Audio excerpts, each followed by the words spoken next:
La lluvia caía sobre Madrid como una cortina de agua gris e implacable, transformando la vista panorámica de la mansión de Alejandro en una pintura abstracta y melancólica. Dentro de la fortaleza de cristal y hormigón, ubicada en la exclusiva urbanización de La Moraleja, reinaba un silencio casi sagrado, roto solo por el sonido rítmico y distante de las gotas golpeando contra las inmensas ventanas. El ambiente, aunque decorado con un lujo minimalista que gritaba riqueza, estaba desprovisto de calidez. Cada mueble de diseño, cada obra de arte carísima en la pared, parecía elegido no para el confort, sino para llenar un vacío que el dinero jamás podría tocar. El jardín, perfectamente podado y geométricamente organizado, parecía tan estéril y sin vida como el interior de la casa, un reflejo perfecto del alma de su propietario. Sentado en su silla de cuero italiano, en el centro de un despacho que más parecía el centro de mando de una corporación del IBEX 35, estaba Alejandro. A sus 45 años, era el arquetipo del éxito, CEO de una gigante tecnológica, un hombre cuya fortuna había sido construida con disciplina férrea y una mente analítica implacable. Vestía un traje a medida que costaba más que un coche nuevo, pero su rostro, marcado por un cansancio crónico y una indiferencia fríamente calculada, no exhibía el triunfo que se esperaría. Sus ojos, fijos en los gráficos de la bolsa que parpadeaban en la pantalla de su ordenador, raramente demostraban alguna emoción. Era un maestro en su universo profesional, un titán del mercado, pero allí, en la soledad de su propia creación, era solo un hombre rodeado de fantasmas. El sonido estridente del intercomunicador cortó el silencio como una cuchilla. Alejandro frunció el ceño, irritado por la interrupción. Nadie lo visitaba sin previo aviso. Su ama de llaves, una señora discreta y eficiente, sabía que ese horario estaba dedicado al trabajo y a la reclusión. Con un suspiro de impaciencia, estiró el brazo y presionó el botón para activar la cámara de la puerta principal. Su rutina era un mecanismo de reloj suizo, y cualquier grano de arena en el engranaje era recibido con hostilidad contenida. Esperaba ver a un repartidor perdido o a un guardia de seguridad con algún aviso irrelevante. Lo último que esperaba era ser confrontado con el pasado de una forma tan brutal e inesperada. En la pantalla de alta definición, una imagen cruda e incómoda se materializó. Era una joven, quizás al principio de sus 20 años, completamente empapada por la tormenta. Su ropa, aunque visiblemente limpia, era simple y gastada, pegada al cuerpo delgado por el peso del agua. El pelo oscuro le caía sobre el rostro pálido y temblaba no solo de frío, sino de una vulnerabilidad que parecía emanar de ella en ondas. El rostro estaba marcado por el hambre y el cansancio, pero había algo en su postura, una rectitud en la columna, a pesar del cuerpo encorvado contra el viento, que denotaba una extraña dignidad. Alejandro sintió una punzada de desprecio, la reacción automática de quien se ha acostumbrado a ver el mundo como un lugar de depredadores y presas. Ya tenía el dedo sobre el botón para apagar, para borrar aquella imagen de miseria de su vista y volver a su mundo aséptico. Fue entonces cuando la voz de ella sonó por el altavoz, suave, pero sorprendentemente firme, sin el tono lastimero de la mendicidad. «Señor, perdone la molestia, no quiero dinero», dijo, e hizo una pausa, como si reuniera coraje para la siguiente frase. «Solo quería saber, ¿puedo limpiar su casa por un plato de comida?» La propuesta era tan directa, tan honesta en su simplicidad, que por un segundo desarmó la coraza de cinismo de Alejandro. Ella no pedía limosna, ofrecía trabajo, un intercambio justo en un mundo que solo le había dado lo injusto. Sin embargo, no fue su dignidad lo que lo paralizó.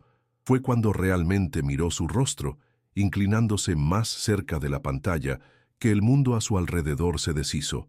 La forma en que un mechón de pelo mojado caía sobre su frente, la curva suave de su barbilla, y sobre todo, sus ojos. Eran de un azul impactante, un azul profundo y expresivo que él conocía mejor que los suyos propios. Eran los ojos de Lucía, su hermana menor. Alejandro se congeló. El aire pareció ser succionado de sus pulmones y un dolor agudo, que había mantenido encerrado en una caja fuerte en el fondo de su alma por casi 2 décadas, explotó sin aviso. La fortaleza de control que había construido a lo largo de los años se derrumbó en un instante. Los recuerdos llegaron en una avalancha abrumadora.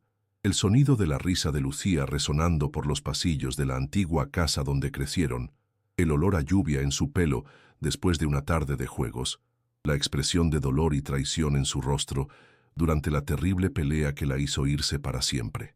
La culpa, un veneno que bebía en pequeñas dosis diarias, ahora lo inundaba por completo. La había buscado durante años, gastado una fortuna en detectives privados, pero ella había desaparecido como el humo, dejando solo un agujero en su vida que él intentó llenar con dinero, poder y soledad. En aquel momento, la mujer en la pantalla dejó de ser una desconocida. En su mente febril y atormentada, era el fantasma de su hermana, perdida y desamparada llamando a su puerta después de todos esos años. La lluvia torrencial de afuera parecía una manifestación física de la tormenta que se había desatado dentro de él.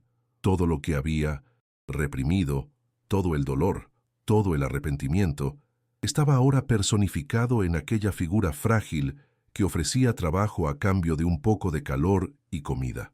Él ya no estaba en su lujoso despacho en Madrid. Estaba de vuelta en aquella noche fatídica, reviviendo el momento en que sus duras palabras empujaron a la persona que más amaba hacia la oscuridad, una decisión que puede cambiarlo todo. ¿Qué harías en su lugar?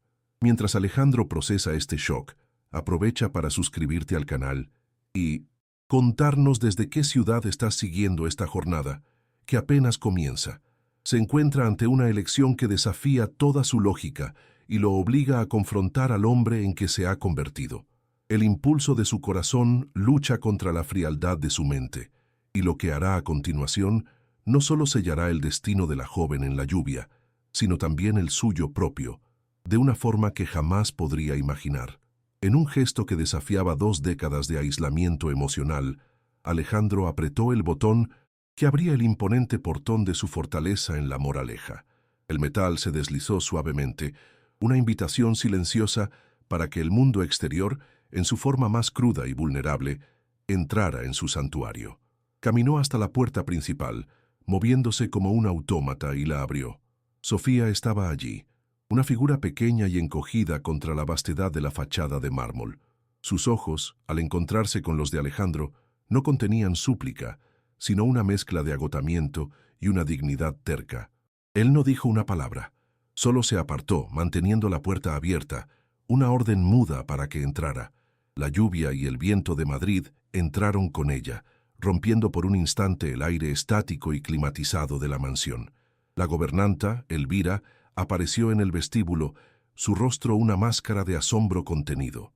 Ella, que administraba la vida de Alejandro con una precisión militar, nunca había presenciado tal ruptura de protocolo. Sus ojos recorrieron el charco de agua que se formaba a los pies de Sofía, la ropa raída, el rostro desconocido. Esperaba una orden de su jefe, llevarla a la cocina, darle comida y despacharla por la puerta de servicio. Pero Alejandro permaneció en silencio, su mirada fija en la joven, como si viera un espectro. Elvira se preparó para intervenir, para proteger el orden de la casa, pero la mirada de Alejandro la detuvo. Había en él un dolor tan profundo y antiguo que la dejó sin palabras. Ignorando completamente la presencia de Elvira, Alejandro hizo un gesto hacia el comedor, no la cocina de los empleados, sino su propio comedor, dominado por una mesa de madera noble para 20 comensales que casi nunca se usaba. Sofía dudó. Sus pies parecían pegados al suelo. Aquel ambiente era más ajeno para ella que las frías calles de Madrid. Cada objeto parecía acusarla de su condición, de su inadecuación. «Siéntate», dijo Alejandro, su voz ronca por el desuso emocional. Fue lo primero que le dijo directamente y sonó más como una orden para sí mismo que para ella. Se estaba forzando a cruzar una barrera invisible, a cometer un acto de fe contra su propia naturaleza. Mientras Elvira, movida por un sentido del deber que superaba su confusión, iba a la cocina a preparar un caldo caliente, Sofía se sentó en el borde de una de las sillas macizas. Parecía una frágil muñeca de trapo en una casa de gigantes. Alejandro se sentó en la cabecera, a una distancia considerable, pero sus ojos nunca la abandonaron. La observaba como un científico observa un fenómeno inexplicable. Veía la manera en que mantenía las manos temblorosas en su regazo, la forma en que su mirada recorría el ambiente sin posarse en nada específico, con miedo de contaminar el lujo con su mera presencia. Para él, cada gesto era un eco, un fragmento de Lucía que lo golpeaba con la fuerza de una revelación. La comida llegó, un caldo caliente y humeante, pan fresco y un vaso de zumo. Sofía miró el plato como si fuera un espejismo. Sus manos temblaban tanto que apenas podía sostener la cuchara. Comió con una voracidad contenida, intentando mantener la compostura, pero el hambre era una fuerza abrumadora. Cada cucharada era una batalla entre la necesidad desesperada y el miedo a parecer un animal salvaje. Alejandro asistía a todo en un silencio absoluto. No sentía pena, sino una conexión dolorosa. Vio en sus gestos el recuerdo de Lucía, devorando un bocadillo de tortilla después de una tarde entera en el Parque del Retiro. La misma concentración, la misma entrega, total al momento presente. Cuando el plato estuvo vacío, Sofía lo empujó delicadamente hacia un lado. Respiró hondo, el calor del caldo finalmente comenzando a alejar el frío de sus huesos. Levantó la mirada hacia Alejandro y la dignidad que él había visto en la cámara del portón regresó con toda su fuerza. «Gracias», dijo ella con la voz clara. «¿Dónde puedo empezar a limpiar? Puedo fregar los platos, limpiar el suelo, lo que usted necesite». Esa frase, dicha con tanta sinceridad, fue lo que finalmente rompió la presa de hielo alrededor del corazón de Alejandro. La imagen de Lucía se disipó por un instante y vio solo a Sofía, una joven íntegra, dispuesta a pagar por su comida con trabajo honesto, incluso en la más extrema de las adversidades. La idea de verla fregando el suelo de su casa vacía le pareció de repente monstruosa, un sacrilegio. No era Lucía, pero era una persona que merecía más que eso. «No vas a limpiar nada», dijo él, la voz más firme. «Te quedarás aquí esta noche. Elvira, prepare la habitación de invitados del ala este». La gobernanta lo miró como si hubiera perdido el juicio, pero la autoridad en su voz era incuestionable. Solo asintió y se retiró, dejándolos solos de nuevo en aquel inmenso silencio, ahora cargado de una tensión diferente, una tensión de posibilidades y consecuencias imprevisibles. Alejandro acababa de tomar la decisión más impulsiva de su vida adulta. Sofía fue conducida por Elvira a una habitación que era más grande que el dormitorio, entero que compartía con otras 10 chicas en el orfanato. La cama parecía una nube blanca y suave. Las sábanas de algodón egipcio eran más suaves que cualquier cosa que su piel hubiera tocado. Caminó por la alfombra mullida, sintiéndose una intrusa en un palacio. Desde la ventana veía las luces de la Moraleja brillando a través de la lluvia, un mundo de riqueza y seguridad que siempre había visto desde muy lejos. La amabilidad de Alejandro era tan desconcertante como su intensidad. No podía entender qué veía aquel hombre en ella, pero sentía un miedo profundo de que, al amanecer, el encanto se rompiera y fuera de vuelta a su realidad. Esa noche, Sofía soñó por primera vez en mucho tiempo con un futuro diferente, pero sus sueños estaban poblados por una sensación de deuda. Recordaba a la directora del centro de acogida, diciendo que el mundo no daba nada gratis. Al cumplir 18 años, había recibido sus pocas pertenencias en una bolsa y un abrazo apresurado. Estaba por su cuenta en las calles de Madrid. La lucha diaria por un techo, por una comida, había endurecido su alma, pero no había apagado su esperanza. Quería estudiar, quería tener una profesión, quería construir algo suyo. Estar allí, en esa lujosa habitación, parecía un desvío peligroso de su camino, una fantasía que podría costarle caro cuando la realidad inevitablemente la llamara de vuelta. Mientras tanto, Alejandro no podía dormir. En su despacho, abrió un cajón secreto en su escritorio y sacó una única fotografía, gastada por el tiempo. En ella, un Alejandro de 20 y pocos años, sonriente y lleno de ambición, abrazaba a una Lucía adolescente, de cabellos rebeldes y ojos soñadores que brillaban para la cámara. La pelea que los separó fue por esos sueños. Lucía quería estudiar Bellas Artes en la Universidad Complutense, quería pintar el mundo con sus colores. Alejandro, ya inmerso en la lógica fría de los negocios, exigió que estudiara Derecho, que buscara una carrera segura y lucrativa. Recordaba sus crueles palabras: «Tu arte es inútil, morirás de hambre con esa fantasía». Ella lo acusó de haberse convertido en un hombre vacío, una máquina de hacer dinero que había olvidado cómo soñar. Una semana después, se fue, dejando solo una nota que decía: «Voy a demostrarte que estás equivocado». Alejandro nunca más la vio. La culpa por haber aplastado los sueños de su hermana y haberla empujado a un destino desconocido se convirtió en el motor secreto de su éxito. Acumuló una fortuna para demostrarse a sí mismo que tenía razón, que la seguridad material era todo lo que importaba. Pero cada logro sonaba hueco. Cada millón en la cuenta solo aumentaba el tamaño del vacío que Lucía había dejado. Ayudar a Sofía, ahora, parecía un intento desesperado de reescribir ese final trágico. A la mañana siguiente, un suntuoso desayuno fue servido en la misma mesa del comedor. La atmósfera era tensa e incómoda. Alejandro, por primera vez en años, no leyó los periódicos económicos. Intentaba entablar una conversación, sus habilidades sociales atrofiadas por la falta de uso. ¿Qué hacías antes?», preguntó, la frase saliendo más como un interrogatorio que como un gesto de interés. Sofía, todavía intimidada, respondió en voz baja, contando sobre el centro de acogida, sobre los pequeños trabajos que hacía en cafeterías y tiendas, sobre la dificultad de encontrar un lugar seguro para dormir en la gran ciudad.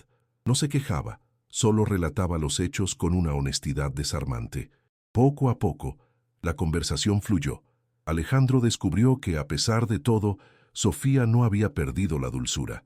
Hablaba con cariño de la única amiga que había tenido en el centro y de su pequeño sueño de un día convertirse en educadora social para ayudar a otros jóvenes que pasaron por lo mismo que ella. Alejandro escuchaba y por primera vez la imagen de Lucía comenzó a fusionarse con la persona real frente a él. Veía en Sofía no solo el parecido físico con su hermana, sino una resiliencia y una pureza de propósito que él mismo había perdido hacía mucho tiempo. Sentía una admiración renuente por esa joven que, con tan poco, aspiraba a dar tanto de sí misma. La frágil burbuja de normalidad fue reventada por la llegada de Verónica, la novia de Alejandro, una mujer escultural vestida con marcas de lujo de la cabeza a los pies de la calle de Serrano, que trataba la mansión como una extensión de su propio escaparate de lujo. Entró sin ceremonias, planeando arrastrar a Alejandro a un almuerzo de negocios, y se detuvo en seco al ver a Sofía sentada a la mesa del comedor, vistiendo un conjunto de ropa sencilla que Elvira le había conseguido. Los ojos de Verónica recorrieron a Sofía de arriba a abajo con un desprecio mal disimulado, como si analizara un mueble fuera de lugar y de pésimo gusto. «Alejandro, cariño, ¿quién es esta?», preguntó Verónica, la palabra «esta» cargada de veneno. No se dirigió a Sofía, tratándola como si fuera invisible. ¿Una nueva empleada? Creía que Elvira se encargaba de todo. Alejandro sintió una oleada de furia subir por su garganta. La superficialidad de Verónica, que antes le parecía divertida, ahora le parecía grotesca. «Su nombre es Sofía, y es mi invitada», respondió él, con una frialdad que se sorprendió a sí mismo. La tensión en la sala era palpable. Sofía se encogió en la silla, deseando poder desaparecer. Era el centro de un conflicto que no entendía y no quería causar. Verónica se rió, un sonido agudo y desagradable. «¿Tu invitada? Alejandro, por favor. ¿Qué es esto? ¿Un nuevo proyecto de caridad? Cuidado, cariño, este tipo de gente es peligrosa. Se pegan a ti y luego intentan quitártelo todo». Las palabras golpearon a Sofía como piedras. Ella no era un tipo de gente, era una persona. Por primera vez, Alejandro vio la crueldad detrás de la fachada pulida de Verónica y sintió asco. «Es mejor que te vayas, Verónica», dijo él, la voz baja y peligrosa. La discusión que siguió fue corta y brutal, terminando con Verónica saliendo furiosa. pero no sin antes lanzar una mirada venenosa a Sofía, prometiendo problemas futuros. Sofía, mortificada, se levantó. «Señor Alejandro, lo siento mucho. No quería causar problemas. Será mejor que me vaya». El dolor en su voz era genuino. Ella no era una estafadora, y la acusación la había herido profundamente. «No vas a ninguna parte», dijo Alejandro, más para sí mismo que para ella. Pero el incidente plantó una semilla de duda e incomodidad en el corazón de Sofía. Empezó a observar a Alejandro más de cerca, a notar los momentos en que la miraba con una tristeza que no le pertenecía. Veía el dolor en sus ojos y entendía que ese dolor tenía otro nombre, otra historia. Se dio cuenta de que, para ese hombre, ella no era solo Sofía. Era un recordatorio, un sustituto, un fantasma. Esa constatación era más dolorosa que cualquier insulto de Verónica. Ser un proyecto de caridad era humillante, pero ser el receptáculo de los recuerdos y arrepentimientos de un extraño por otra persona era insoportable. No quería ser la sombra de Lucía, quería ser vista por quien era, con su propia historia de dolor y esperanza. La gratitud que sentía por Alejandro comenzó a mezclarse con un sentimiento de urgencia por huir, por encontrar su propio lugar en el mundo, donde pudiera ser simplemente ella misma. Los días que siguieron fueron una extraña danza entre acercamiento y distancia. Alejandro intentaba conectar, compraba ropa para Sofía, preguntaba por sus intereses, la animaba a leer los libros de su vasta biblioteca. Estaba intentando, de forma torpe, ser un protector. Sin embargo, en momentos de distracción, la llamaba Lucía. Era un lapsus rápido, corregido inmediatamente con una disculpa avergonzada, pero cada vez que sucedía, un pequeño pedazo del corazón de Sofía se rompía. Se sentía como una actriz en una obra que no había elegido, interpretando un papel que nunca sería suyo. La presión externa también aumentaba. Los socios de Alejandro, en 1900, el Distrito Financiero de Madrid, comenzaron a escuchar los rumores esparcidos por Verónica. «He oído que estás albergando a una chica de la calle, Alejandro. Eso no es bueno para la imagen de la empresa», dijo uno de ellos durante una reunión. Alejandro los despachó con una arrogancia fría, pero las críticas lo afectaban no por su imagen, sino porque exponían la vulnerabilidad de su situación. Él, el hombre que controlaba todo, estaba actuando por puro impulso emocional, y el mundo a su alrededor no estaba preparado para eso. Su fortaleza de lujo había sido invadida no por una enemiga, sino por una joven que lo desarmaba con su simple existencia. Una noche, Sofía, incapaz de dormir, bajó las escaleras y fue atraída por una luz tenue que venía de una sala en la que nunca había entrado. Era un pequeño salón, cubierto de polvo. En una esquina había una antigua guitarra española en un soporte. Con vacilación, se acercó, tomó el instrumento y sintió la madera gastada. Se sentó y tocó los acordes de una melodía flamenca simple y melancólica, algo que un viejo músico callejero le había enseñado a cambio de monedas. Era la única música que sabía, un vínculo con un pasado de dureza, pero también de una belleza cruda. La música llenó el silencio de la casa. Alejandro en su despacho escuchó la melodía. Ese toque, esa cadencia triste, era espantosamente familiar. Lucía amaba el flamenco. Intentaba aprender a tocar en una guitarra vieja, con la misma pasión imperfecta. Siguió el sonido, deteniéndose en la puerta del salón. Observó a Sofía, completamente absorta en la música, sus dedos moviéndose con una delicadeza y dolor que parecían venir del alma. En ese momento, la superposición de imágenes en su mente vaciló. No era Lucía tocando, era Sofía, con su propio dolor, su propia memoria, su propia belleza triste. Por primera vez, sintió una conexión genuina con ella, una empatía que no estaba filtrada por la lente del pasado. Entró en la sala y Sofía dejó de tocar inmediatamente, asustada. «No pares», dijo él, la voz sorprendentemente gentil. «Es bonito». Se quedaron en silencio por un largo momento, la música todavía flotando en el aire entre ellos. «Yo no quería molestar», tartamudeó ella. «No molestas», respondió Alejandro. «Mi hermana le gustaba este tipo de música». Lo dijo sin el dolor habitual, sino con una calma nostálgica. Fue un momento de tregua, un puente frágil construido sobre una melodía compartida, donde él la vio como Sofía y ella lo vio como un hombre de luto, no solo como un benefactor enigmático. Sin embargo, este momento de claridad solo hizo la situación de Sofía más insostenible. Entendió que su presencia, por mucho que trajera algún consuelo a Alejandro, también lo mantenía atrapado en el pasado, reabriendo constantemente una herida que necesitaba cicatrizar. Y para ella, vivir bajo la sombra de Lucía era una forma de prisión. Necesitaba su propia identidad, sus propios errores y aciertos. La gratitud era inmensa, pero la necesidad de ser la autora de su propia vida era aún mayor.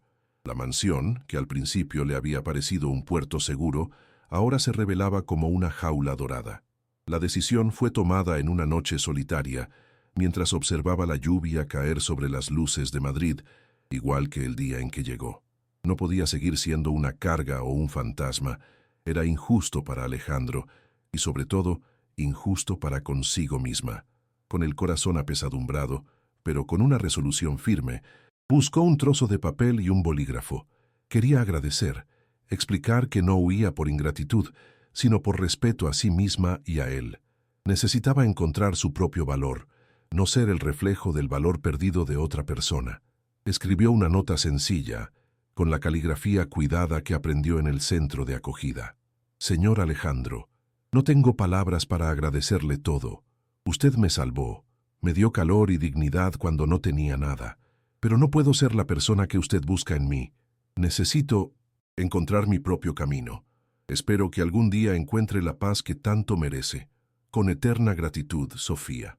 Dobló el papel y lo dejó sobre la cama perfectamente hecha, el mismo lecho que le había parecido un sueño y que ahora simbolizaba una vida que no era suya para vivir. Mientras la mansión dormía, Sofía se vistió con la misma ropa con la que había llegado, ahora limpia y seca. Abrió la puerta de la habitación con un cuidado infinito, el corazón latiéndole con fuerza en el pecho. Cada paso en el pasillo silencioso era un adiós.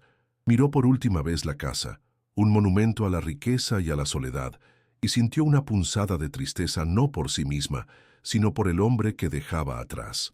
Él la había salvado de la lluvia, pero ¿quién lo salvaría a él de su propia tormenta interior? Con la misma discreción con la que entró, encontró la puerta trasera sin cerrar. El aire frío de la noche madrileña la golpeó, un choque familiar y, en cierto modo, liberador. No sabía a dónde iría. Solo tenía algunos euros que Elvira le había dado. Sabía que la calle sería dura, que el hambre volvería a ser su compañera, pero por primera vez en mucho tiempo se sentía dueña de su propio destino. Al cerrar el portón del jardín tras de sí, ya no huía de un pasado de miseria, sino que caminaba hacia un futuro incierto que sería únicamente suyo. De vuelta en su despacho, Alejandro sentía una extraña inquietud. La música de la guitarra todavía resonaba en su mente, pero había sido reemplazada por una premonición de pérdida. La conexión que había sentido esa noche había sido real, y eso lo asustaba más que cualquier otra cosa. Aferrarse a Sofía significaba arriesgarse a sentir el dolor de la pérdida de nuevo, un dolor que había jurado nunca más experimentar. Su miedo luchaba contra el deseo naciente de protegerla, de mantenerla cerca, no como un sustituto de Lucía, sino como Sofía. Apenas sabía que, mientras libraba esa batalla interna, la decisión ya había sido tomada por ella. Alejandro se despertó con una sensación de vacío que era diferente a la habitual. El silencio de la mansión en La Moraleja, normalmente un compañero neutro, hoy parecía pesado, acusador. Había una ausencia en el aire, una nota que faltaba en la sinfonía monótona de su vida. Bajó a desayunar, esperando encontrar a Sofía ya sentada a la mesa, con su mirada tímida y su presencia tranquila que, se daba cuenta ahora, había comenzado a convertirse en un punto de referencia en sus días. La mesa, sin embargo, estaba vacía y puesta para uno solo. Una inquietud anormal comenzó a corroer su compostura. La llamó, primero con vacilación, luego con más urgencia. Sofía. El único retorno Fue el eco de su propia voz. Fue Elvira quien confirmó sus miedos. La gobernanta lo encontró en el pasillo. Su rostro normalmente impasible estaba marcado por una preocupación genuina. «Señor, su cama está hecha. Impecablemente. Pero ella no está en la habitación. La ropa que le di está doblada sobre el sillón. Se ha ido». El primer instinto de Alejandro fue una oleada de ira fría y amarga. Una parte cínica de él gritó en triunfo. Verónica tenía razón. Había sido un tonto. Había abierto su casa y su vulnerabilidad a una extraña, y ella lo había abandonado, exactamente como esperaba que el mundo lo hiciera. Se sintió humillado, engañado, y la vieja muralla de hielo comenzó a reerigirse alrededor de su corazón. Movido por esa furia, subió las escaleras, los pasos pesados y rápidos. Entró en la habitación de invitados con la intención de encontrar pruebas de la traición, algún objeto robado, cualquier cosa que justificara su ira y validara su desconfianza. Pero la habitación estaba en un orden espeluznante. Era como si nunca hubiera estado allí, excepto por un pequeño detalle que casi no notó. Sobre el edredón blanco perfectamente estirado, había un único trozo de papel doblado. La nota. Su corazón, que se había endurecido por la ira, de repente comenzó a latir de una forma diferente, con un presentimiento de algo mucho más complejo y doloroso que una simple traición. Con las manos que le temblaban ligeramente, una señal de debilidad que detestaba, Alejandro cogió la nota, la desdobló y leyó las palabras escritas con una caligrafía cuidada. Cada frase era un golpe suave pero preciso en su armadura. No tengo palabras para agradecerle todo. Su gratitud fue la primera grieta. Pero no puedo ser la persona que usted busca en mí. Esa frase lo golpeó con la fuerza de una verdad innegable. Ella lo había visto. Había entendido su patología, su proyección enfermiza. Espero que algún día encuentre la paz que tanto merece. No había acusación, solo una compasión que no merecía y que lo rompió por dentro. En ese instante, la epifanía lo alcanzó con la violencia de un rayo. No había sido ella quien lo había abandonado. Había sido él quien la había expulsado. La había asfixiado con el fantasma de su hermana, negado su identidad, transformado su acto de bondad en una prisión de luto. Su dignidad, la misma dignidad que lo había impresionado el primer día, era la razón de su partida. Era demasiado fuerte para ser la sombra de otra persona. La culpa que sentía por Lucía ahora se duplicaba, una nueva capa de arrepentimiento, fresca y punzante, por haberle fallado a Sofía. El silencio de la casa ahora tenía un nombre. Era el sonido de su propio y rotundo fracaso como ser humano.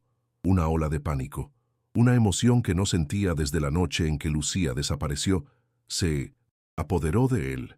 Era un miedo visceral, primitivo, a la pérdida definitiva. Se dio cuenta con una claridad desesperada de que la presencia de Sofía en esos pocos días había ventilado los sótanos mohosos de su alma. Ella había traído una luz, una posibilidad de vida que ni siquiera sabía que deseaba. Perderla ahora por su propia ceguera parecía un castigo cósmico, una segunda oportunidad que había desperdiciado de forma espectacular. La idea de volver a su existencia anterior, rica y vacía, era simplemente insoportable. No podía aceptarlo. Como si despertara de un largo trance, Alejandro entró en acción. La letargia dio paso a una energía febril. Bajó las escaleras corriendo, cogiendo las llaves de su coche más veloz. Ignoró el timbre insistente de su móvil, que seguramente era su asistente con algún problema multimillonario que ahora parecía ridículamente insignificante. Llamó a su jefe de seguridad personal, su voz dura y llena de una urgencia que el hombre rara vez escuchaba.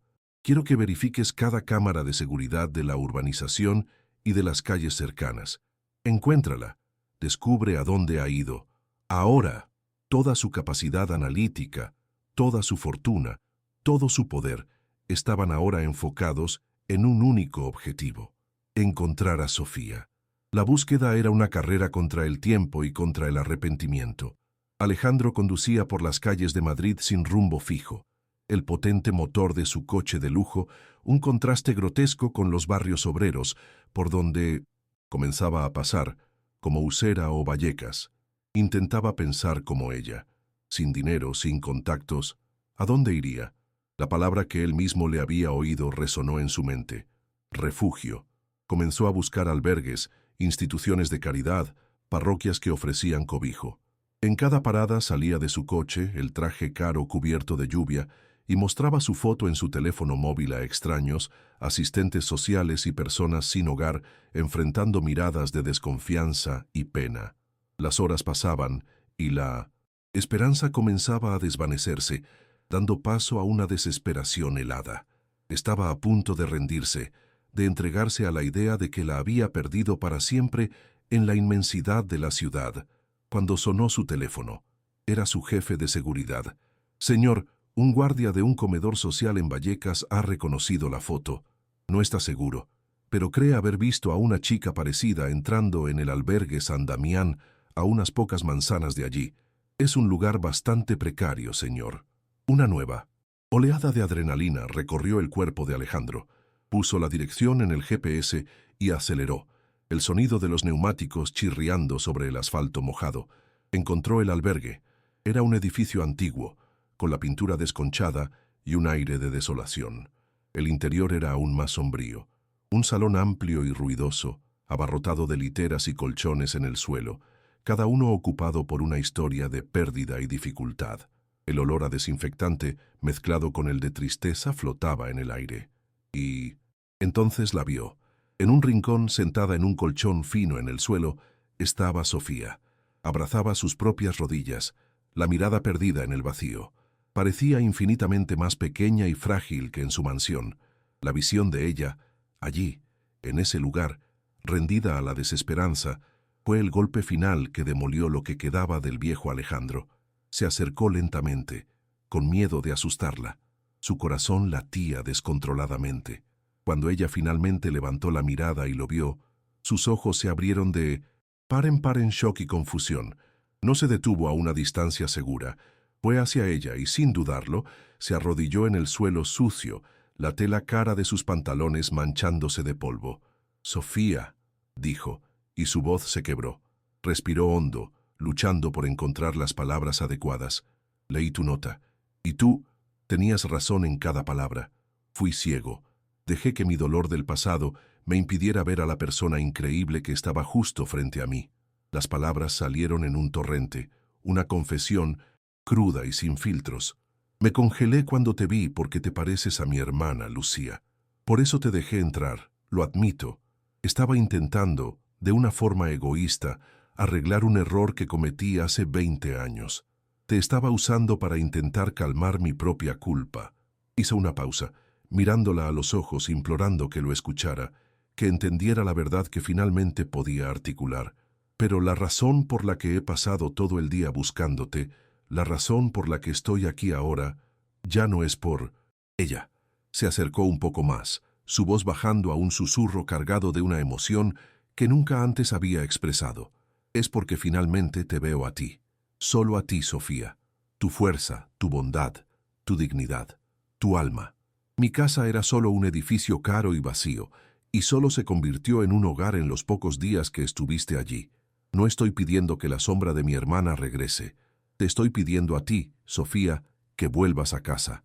No como una invitada o un fantasma, sino como mi familia. Por favor, vuelve a casa. ¿Te está gustando esta historia? Deja un like y suscríbete al canal. Ahora continuamos con el vídeo. Los ojos de Sofía, que ya habían derramado todas las lágrimas de la desesperanza, ahora se llenaban con las de incredulidad y alivio. Miró a Alejandro, arrodillado frente a ella en el suelo frío del albergue, y no vio al millonario poderoso ni al hombre atormentado. Vio a un ser humano que había atravesado su propia oscuridad para encontrarla. La sinceridad en su voz era innegable. El dolor en sus ojos era real, pero por primera vez era un dolor que parecía querer sanar en lugar de esconderse. No necesitó palabras para responder.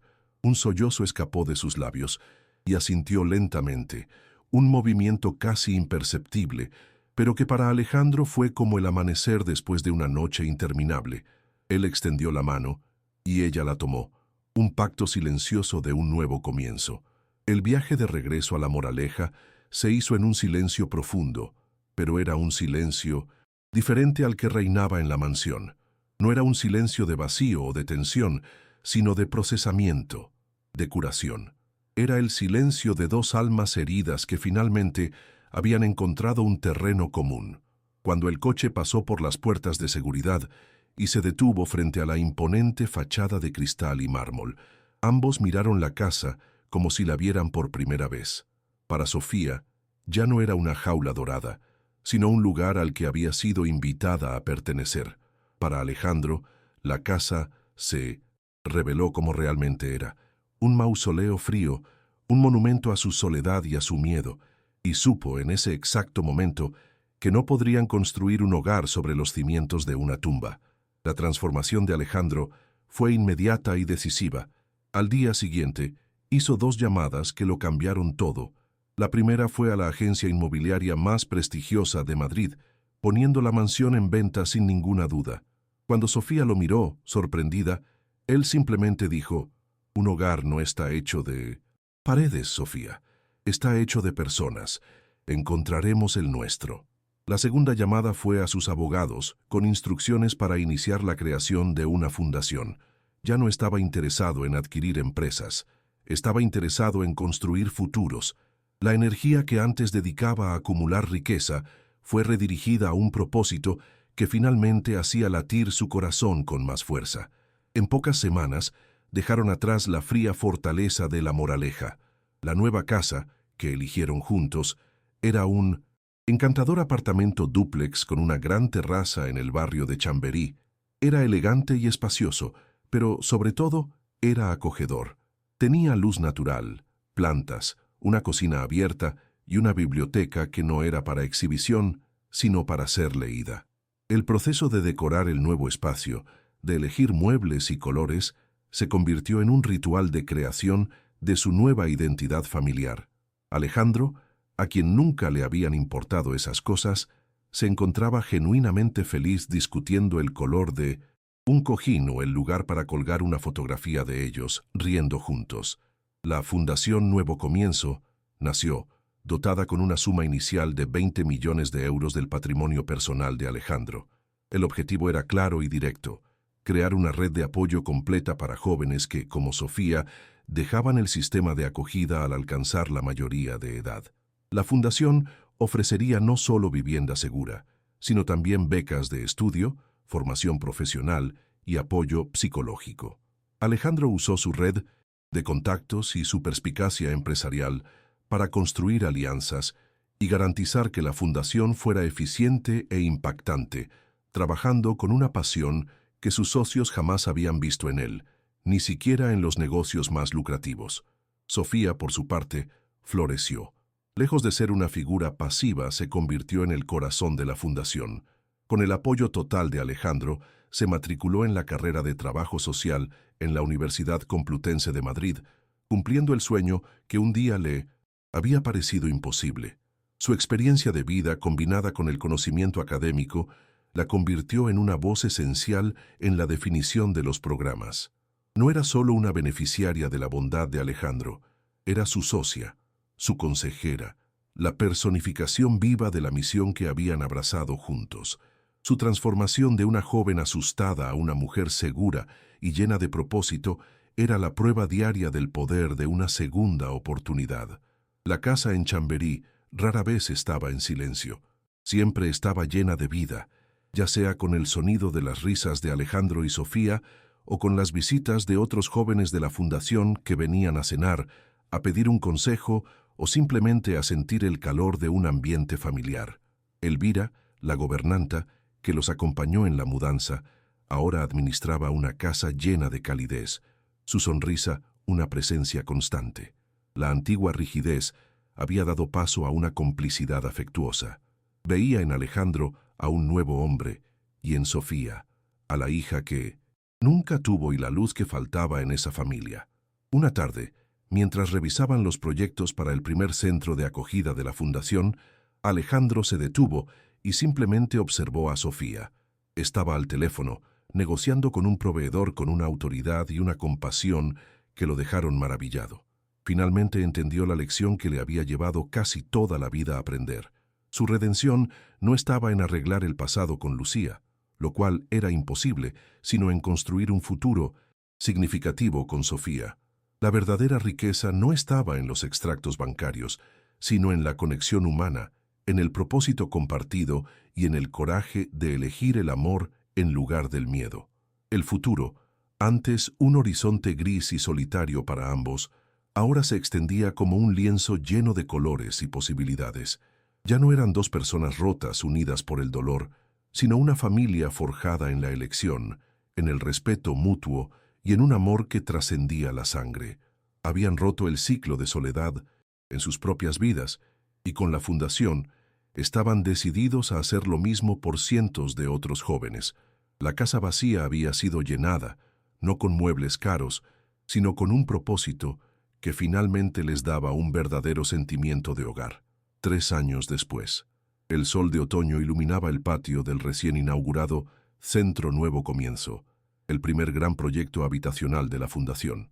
Alejandro, con una sonrisa serena que le había quitado 10 años de encima, y Sofía, ahora una joven, de 23 años, segura y radiante, estaban en el centro de una pequeña multitud, recibiendo los agradecimientos de las autoridades y de los primeros residentes. La casa, antes silenciosa, de Alejandro, se había transformado en una red de apoyo que ya cambiaba vidas. Él ya no era solo un CEO, era un filántropo. Y Sofía ya no era una huérfana, era una líder. Tras el final del evento, mientras la mayoría de los invitados se dispersaba, un joven de unos 18 años, con ropa gastada y una mirada que mezclaba miedo y determinación, se acercó a ellos tímidamente. Sostenía un folleto de la fundación en la mano. «Disculpen», dijo la voz baja. «Leí sobre lo que hacen. Yo no quiero limosna, pero hago cualquier cosa. Limpio, cocino, cualquier trabajo, a cambio de un lugar para quedarme y una oportunidad de estudiar». Alejandro y Sofía se miraron. En ese instante, el tiempo pareció retroceder. No vieron solo a un joven necesitado. Vieron un espejo del pasado, el eco de una pregunta, hecha en una tarde lluviosa que lo había cambiado todo. Una sonrisa cómplice, llena de comprensión y afecto, surgió en los labios de ambos. Alejandro puso una mano reconfortante en el hombro del chico, mientras Sofía, con la voz más gentil y acogedora del mundo, respondió: «Has venido al lugar correcto, vamos a hablar». El ciclo de dolor había sido definitivamente roto, reemplazado por un ciclo de bondad que ahora pasaban adelante, extendiendo la mano a la siguiente generación. ¿Han hecho algún gesto de bondad que cambió una vida? Dejen un corazoncito si creen que el amor es más poderoso que cualquier riqueza. Suscríbanse para más historias de segundas oportunidades. Comenten: «El amor no tiene precio», si ustedes también creen en la bondad humana.